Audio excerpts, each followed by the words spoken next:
Well, I must begin by thanking the Reverend Dr. Becky Edmiston Lang and the Reverend Mona Lopez, in whose capable hands we left you while Reverend Colin and I were away. I've taken the time to watch their inspiring messages on our YouTube channel, and I hope that you also enjoyed what they had to say. Remember, you can visit or revisit, for that matter, our sermons not only on our YouTube channel, but on our podcast. I got a call, actually just this week, from someone in Florida who enjoys our services. It wasn't the governor.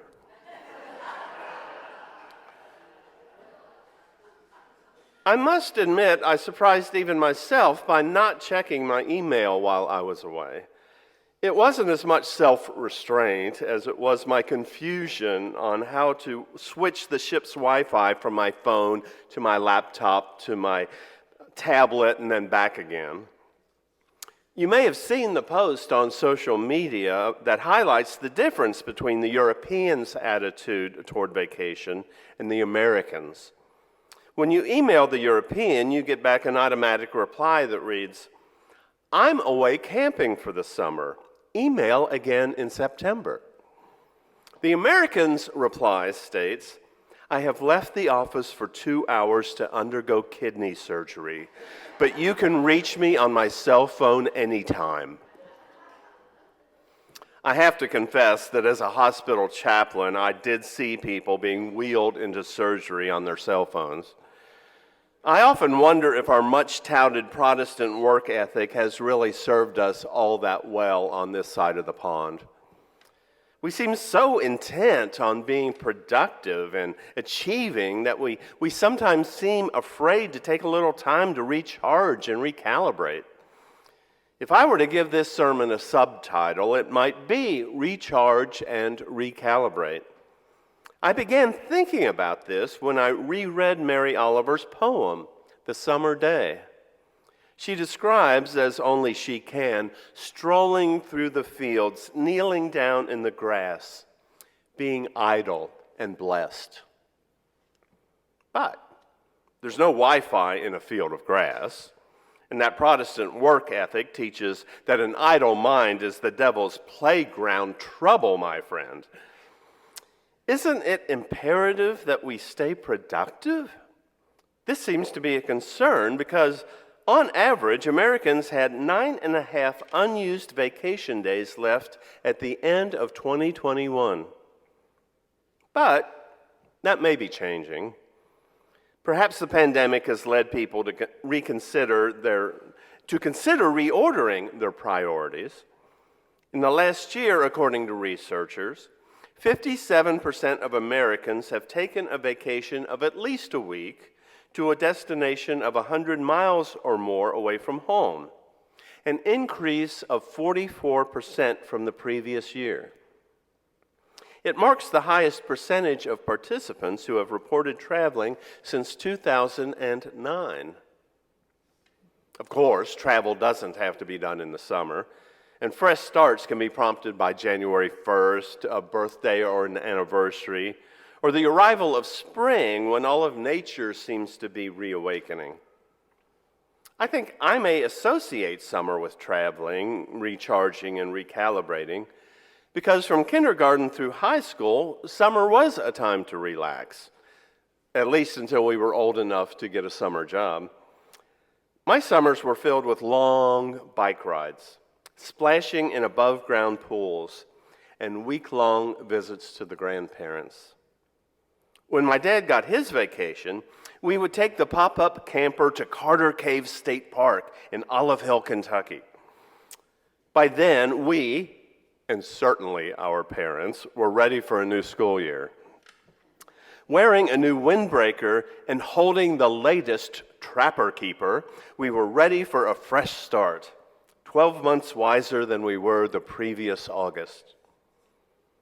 Now, as much as I enjoy travel, seeing new places, and trying new restaurants, I'm not here to sell you on vacationing.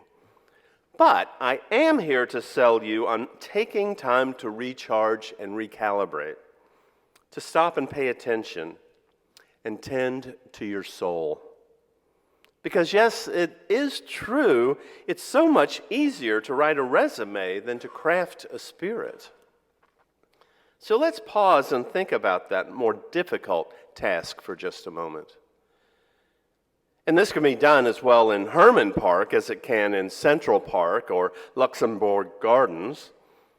And I do think recharging in contemplation is done best in nature. And don't discount a backyard as nature. It's outside and it's only steps away. Those regarded as spiritual leaders have gone into nature to meditate. The Buddha gained enlightenment under the Bodhi tree, also known as the Tree of Awakening. Jesus went up into the mountains.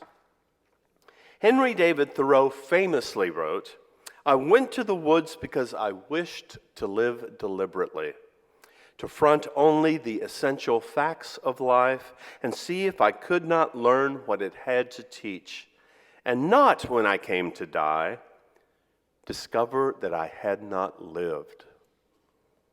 His friend, Ralph Waldo Emerson, in his essay Nature, wrote, "In the woods we return to reason and faith. There I feel that nothing can befall me in life, no disgrace, no calamity leaving my eyes, which nature cannot repair. Standing on the bare ground, my head bathed by the blithe air and uplifted into infinite space, all mean egotism vanishes. I become a transparent eyeball. I am nothing. I see all. The currents of the universal being circulate through me. I am part or particle of God. The currents of the universal being circulate through me. I am part or particle of God." Last week, Reverend Mona told us about the supreme spirit that is the energetic force of the universe, named Wakantanka by Sioux, Lakota, and other tribes. She read a quote from the book, Mo Demons, Gods, and Goddesses.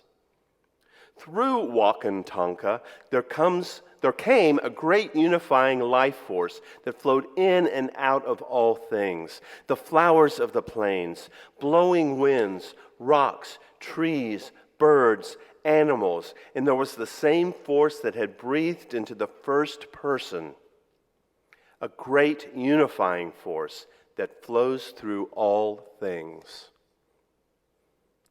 Now, of course, this brings to mind the interdependent web of all existence of which we are a part, which is mentioned in our seventh principle.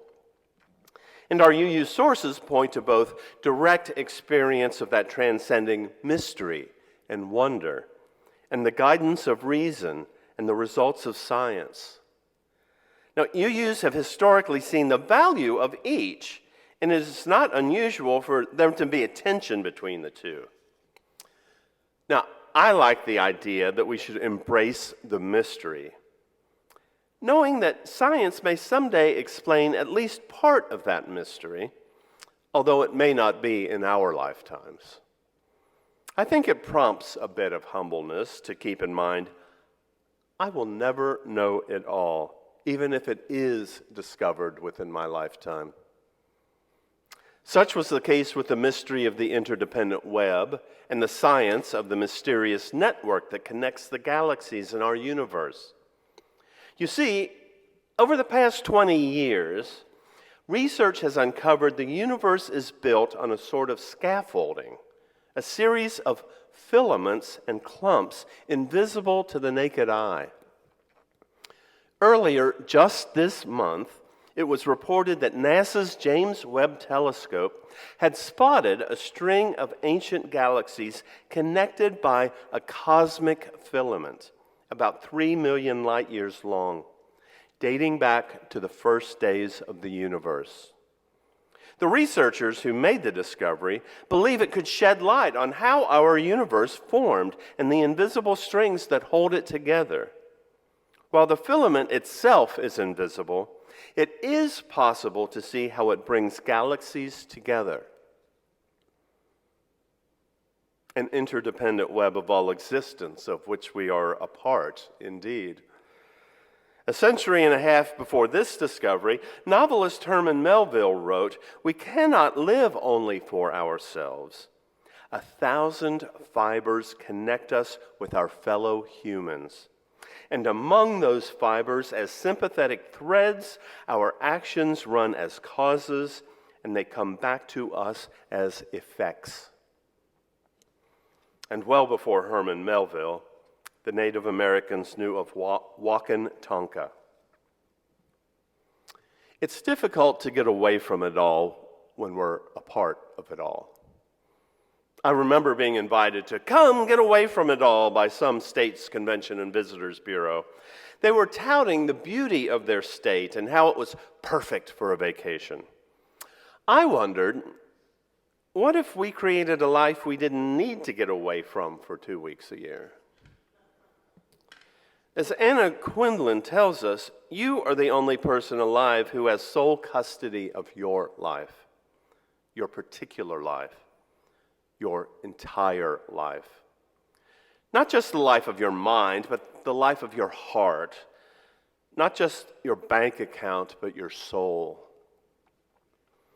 While I think this is good advice and a good motivator to get us to pause and think about what our priorities should be, and then do something about them, I don't think it's entirely true.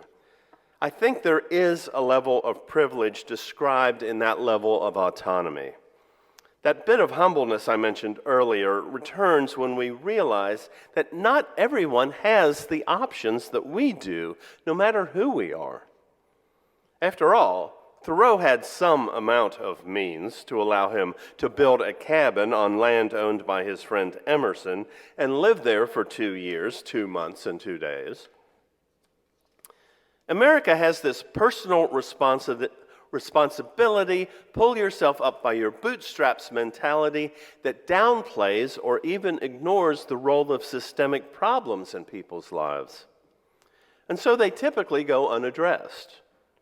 The ever-widening disparity between income classes, unequal distribution of wealth, and unequal allocation of resources means some people have more viable and attractive options than others. It's easy to scoff at someone's choices when you don't know what options they had. Privilege doesn't mean you haven't worked hard, but without it, you have to work harder for longer, usually much harder for much longer. Not everyone has the same degree of autonomy in their lives, but that doesn't mean we shouldn't exercise what we do have. And perhaps that suggests we even have a responsibility to make the most of our options, as well as suggesting we should work to help others gain some of those same opportunities. 2 weeks ago in her sermon, Reverend Becky addressed the incongruity of finding joy in life while there is so much suffering in the world. And she admits she wrestled with the problem. She then quoted her theology professor, who gave her a different perspective. You cannot do justice work unless you insist upon everyone's full capacity for joy and celebration, including one's own. Similarly, you might wonder how we can pause for contemplation with all that's going on in the world. I need not list the problems for you. Just step outside to sense what we've done to the environment. Just turn on the news to see what the politics of cruelty is doing to the people of our state and country. To pause and kneel down in the grass may seem a bit self-indulgent, but contemplation can only improve our personal lives. Can not only improve our personal lives, but improve the way we deal with problems in our community. Barbara A. Holmes, a teacher at Richard Rohr's Center for Action and Contemplation in Albuquerque, differentiates between what she calls crisis contemplation and contemplation as it's usually considered. She writes, most of us think of contemplation as something we do voluntarily. It's an entry into a deep and sometimes sacred place. We're usually safe and comfortable, and this type of contemplation is more personal. But when we're talking about crisis contemplation that has communal impact, we're talking about a completely different type of contemplation. For me, it's a breaking and a shattering of expectations. It's the experience of your worlds colliding.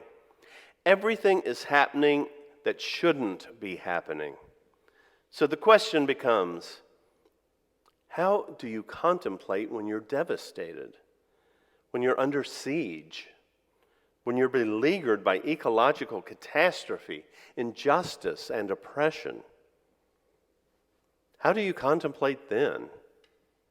Well, she suggests we begin crisis contemplation by relinquishing our usual approaches to problem solving.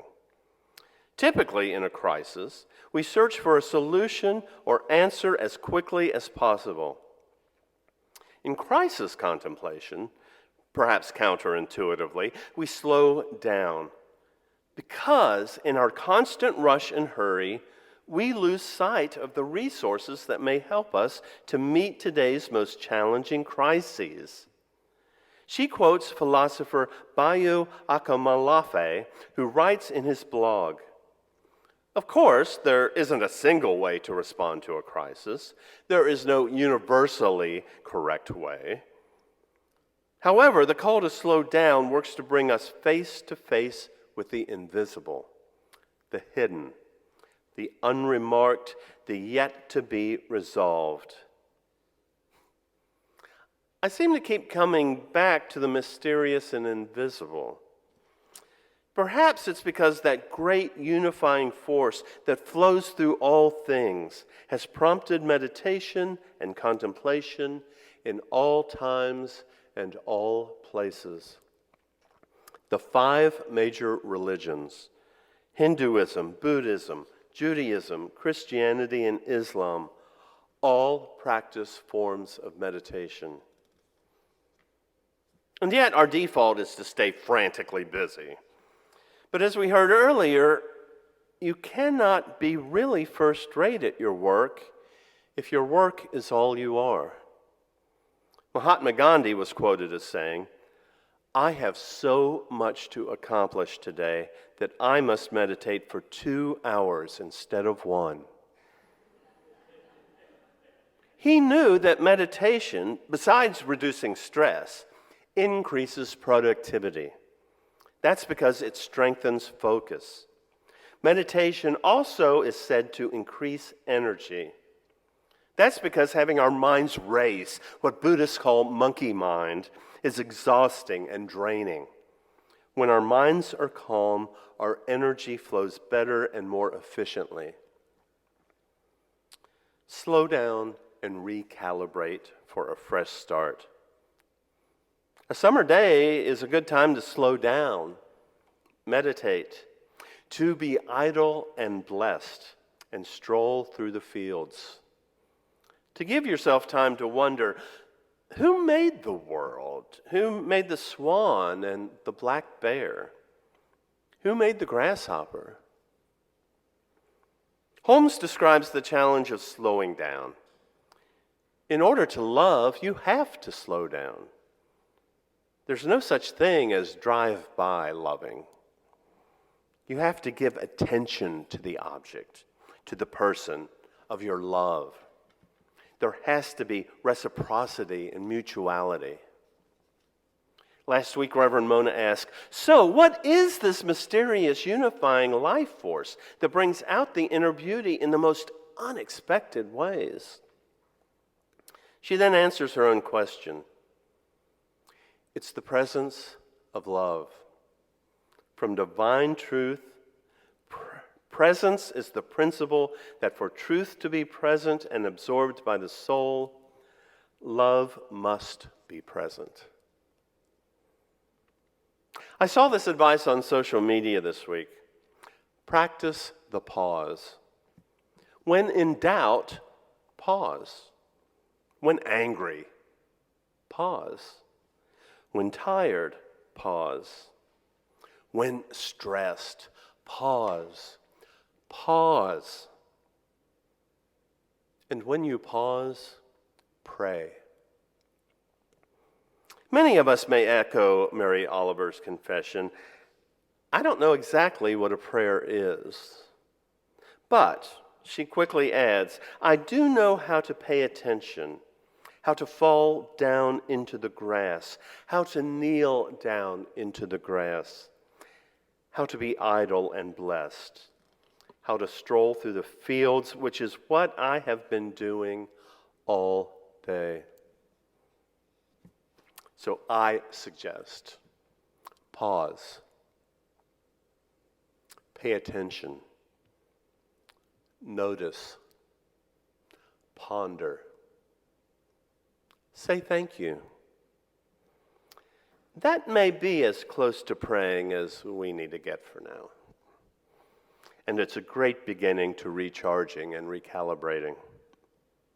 And learning, or remembering, what you plan to do with your one wild and precious life.